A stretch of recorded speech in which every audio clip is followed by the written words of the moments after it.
Hey everybody, TacticAngel here, playing some World of Warships Legends on the PlayStation 4. Today we're going to be doing something a little bit special. We're going to go ahead and talk about the first, and as far as I know, the only German ship in the game right now. This is the SMS G-101, and the alpha after the name should probably tip you off on how I got this. This is a reward ship for alpha testers, and perhaps like the USS Texas, it's a ship that maybe one day you're going to be able to purchase. As of today, though, this ship I'm mostly telling you about so that you are aware of what it can do. So let's start off. The SMS G-101 is a Tier 3 German destroyer. I'm calling it SMS G-101 because this ship actually served in the Kaiserreich. All 4 ships of the G-101 class served in the German Navy during World War I. They were creatively named the G-101, G-102, G-103, and G-104, and basically all 4 of them were lost at the Battle of Jutland. Now I know I'm going a little bit overboard on the history here because for the most part nobody cares, but the reason for this is really my one problem with this ship, which is that I wish that the World War I German ships actually flew the Imperial Navy ensign. And the ensign is this flag on the back of the ship you can see here. Instead, this thing has got, you know, the made up but close enough that you get it World War II Navy ensign for Germany. And this is not a World War II ship. This is Seine Majestät Schiff G-101.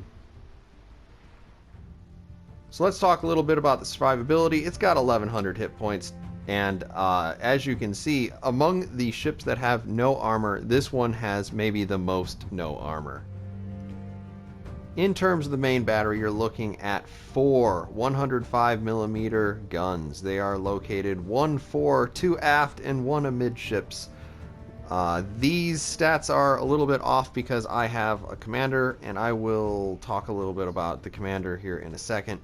The reason I'm going to go into that, and maybe I should do it for all of my ship reviews, I'm not sure, but I'm pretty sure everybody who's running around with this ship right now has the same commander, and that commander is ideally suited for what this ship is all about. In terms of torpedo armament, you're looking at a similar thing. I can't unequip my commander, so it's listing the torpedo range as 7.5 kilometers. It's normally a little bit shorter than that.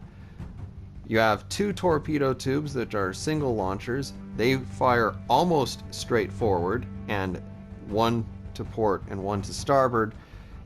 And then you have 2 pairs of torpedo launchers that fire from a midship position, either port or starboard. So here's our AA screen. Obviously, aircraft aren't really in the game, and if there are any aircraft in the game, you're not going to be able to do much about it. So the maximum speed is listed at 35.2 knots here. Again, that has to do with my commander. It should probably normally be about 34.5. Turning radius is 520 feet for 180 degrees. And then we're looking at a rudder shift time of 2.9 seconds. Your sea detectability here is significantly off of what it normally is. It is listed as 5.1 kilometers, which is nothing. And the air detectability at 2.8 kilometers is also pretty darn close, and it has the minimum guaranteed detectability range of 2 kilometers. The one thing to really take note here is the sea detectability. If you remember back to the torpedo screen about 2 seconds ago, it could fire out to 7.5 kilometers. Its sea detectability is 5.1 kilometers. You have 2.4 kilometers difference there, where you can launch torpedoes and no one knows you're there, except for that suspicious feeling that we all get that somebody is watching you because of the detected bubble. This is Maximilian von Spee.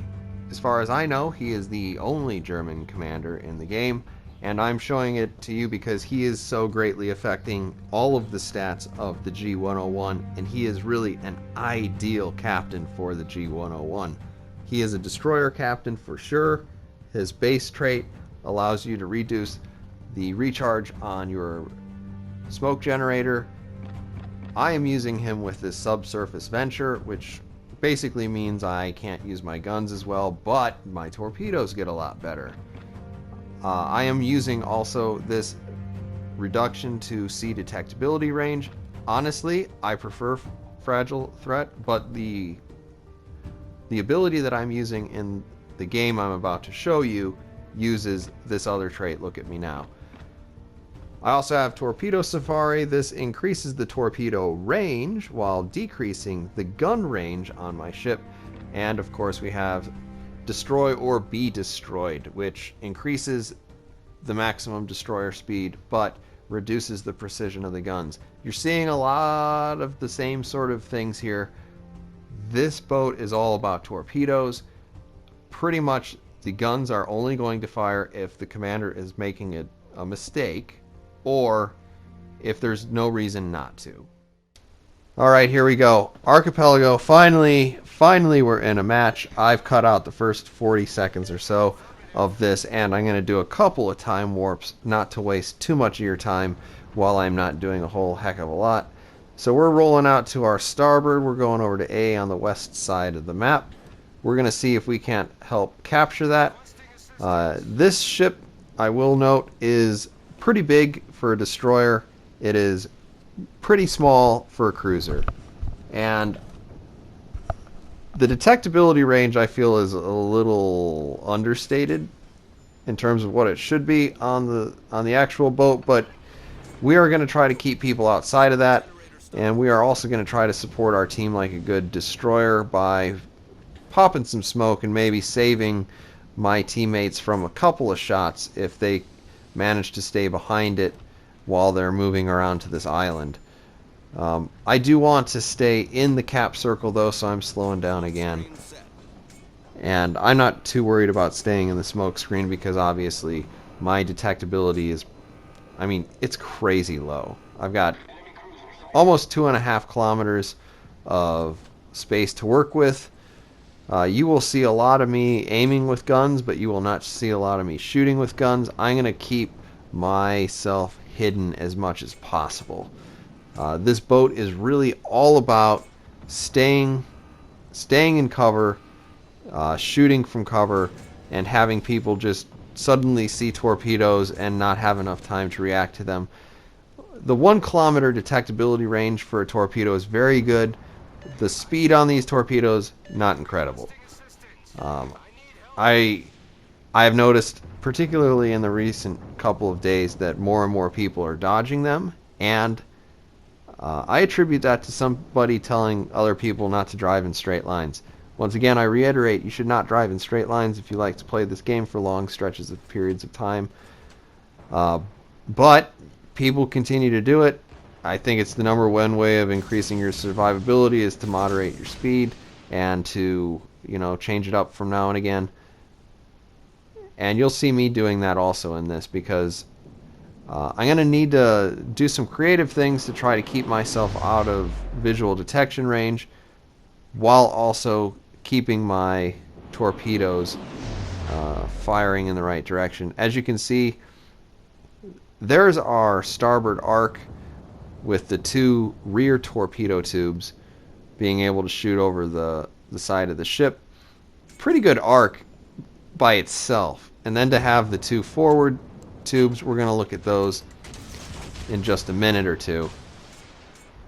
I kind of set the first one out there where the computer says that the ship's going to be. I set the second pair out there a little bit behind it. So I'm basically simulating a 4 torpedo arc as I plow face first into an ally, because TacticAngel is good at this game. We do get a hit on that Iron Duke. Looks like there are more torpedoes in the water heading over towards him. I am coming about. I'm going to be able to get both my side and probably the front torpedoes in his direction here just in a second. Turning in, we launch our starboard, and now we're gonna try to line up our port. We're gonna send it short just in case he hits the brakes, and that's really our insurance policy right there. but it looks like we're actually undershooting how fast he's going. And now we've done a silly thing. We've gotten ourselves detected, but that last torpedo did actually work out. The guy must have slowed down just a little bit so that I was able to actually hit him. Once he's dead, we've lost our spot again. So this Kuma is operating in a position where it's really not sure exactly where I'm at, except that I'm somewhere out here. This is good for me because if I can move towards him, I can shoot off my bow, and that's super fun because it allows you to waggle the ship a little bit and to get 2 extra shots that a lot of destroyers can't take. It also allows you to occasionally actually shoot without presenting much of a target. Now, it doesn't matter what is shooting at you and at what angle. It's pretty much always going to penetrate this thing. So it's not like the angles are all that important in terms of bouncing shots. What it's doing is just slimming that profile that you present to your enemy. I've done a silly thing again. I got spotted. But he's already engaged with somebody else. He doesn't really pay too much attention to me.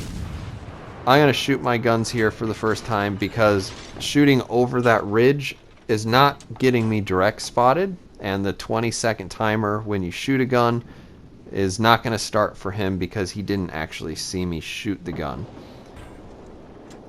So he dies. We're going to do a little bit of time warp here.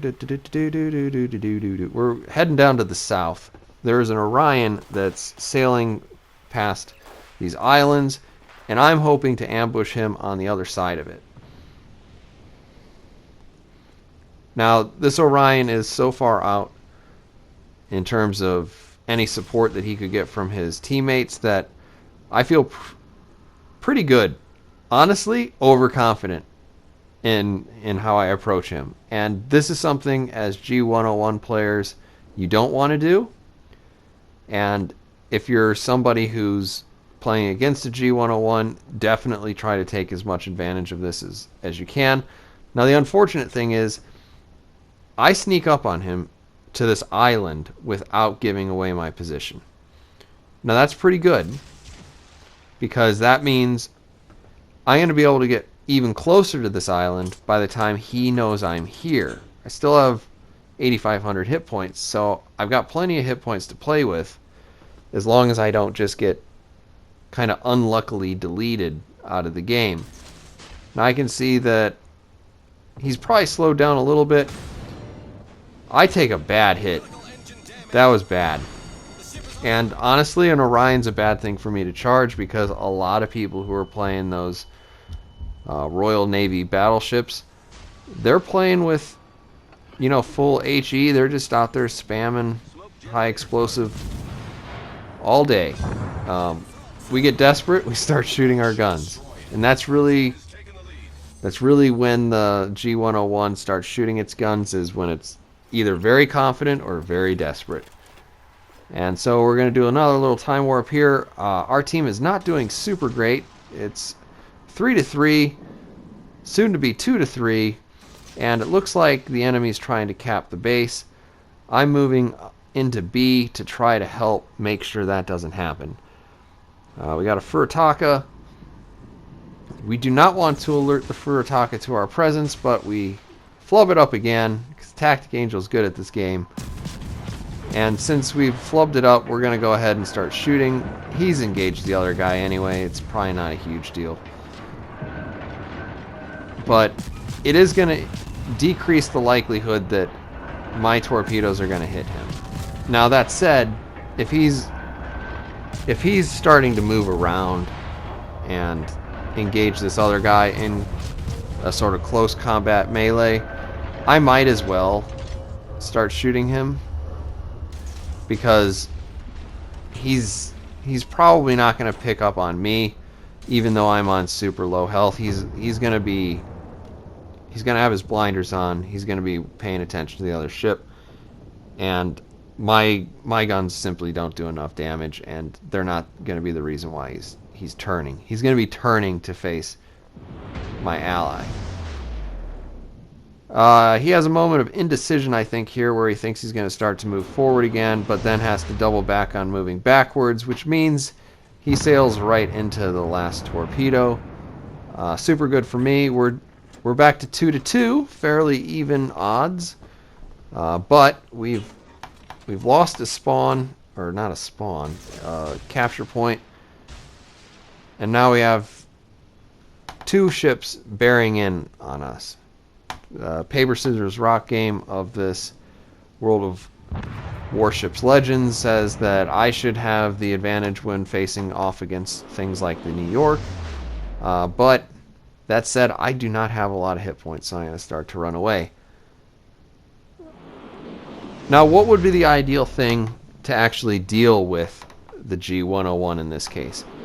If you're a G-101 player, the thing that you fear most in life is usually not a cruiser. It's another destroyer. You can pretty much get outgunned by every other destroyer that you can face.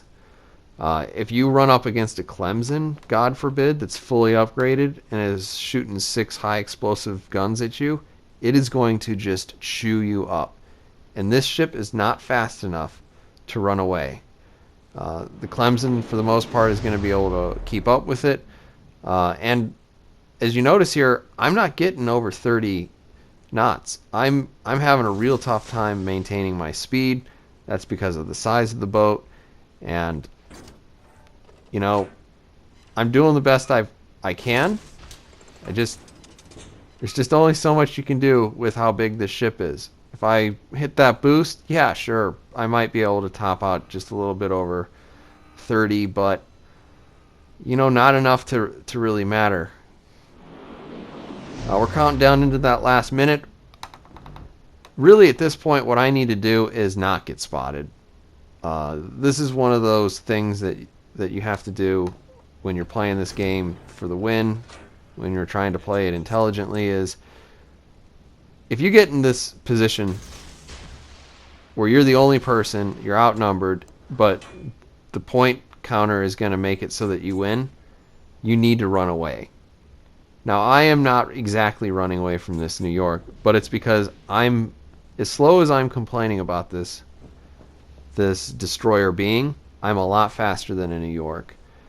So as long as I don't make any more mistakes like I've been making before and getting myself spotted, I should be able to actually hit these guys. I should be able to do whatever I want, really, with the New York. I get one hit, and then the game ends. How lucky is that? So G-101, great ship. If you do have an opportunity to buy it in the future, it is definitely a fun boat to drive around in. If you're not looking for that, I hope this was at least a little bit helpful in terms of what this ship is all about and how to defeat it. I'll see you guys on the next one.